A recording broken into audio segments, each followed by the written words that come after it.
আচ্ছা, এটা কি শুধুই ছিনতাই? সিসিটিভি ফুটেজে দেখা এই শিউরে ওঠা দৃশ্যটি সামাজিক যোগাযোগ মাধ্যমে ভাইরাল হয় একটি ছিনতাইয়ের ঘটনা হিসেবে। কিন্তু আপনি অবাক হবেন শুনলে যে এটি শুধু নিছক ছিনতাই ছিল না, এটি ছিল একটি পরিকল্পিত হত্যাকাণ্ড।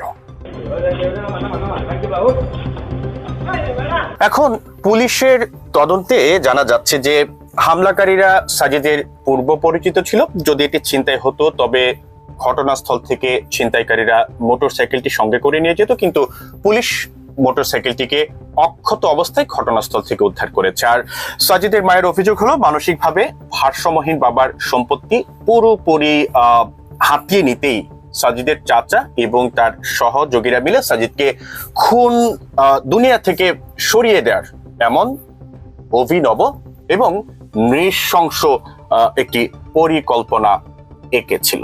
সামান্য ইটের আঘাত বলে ঘটনাটিকে থামাচাপা দেওয়ার চেষ্টা করা হয়েছিল, যদিও সাজিদের চাচা এই অভিযোগ অস্বীকার করেছেন।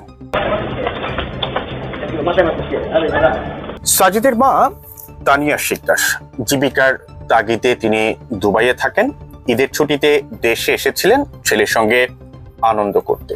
সবশেষে এখন সাজিদের মা জেনে গেলেন যে আইসিইউর সামনে ইটের আঘাতে আহত হওয়া যে ছেলেকে বাঁচাতে তিনি টানা 13 দিন লড়াই করে গেছেন, সেই সাজিদ আর কোনোদিন ফিরে আসবে না।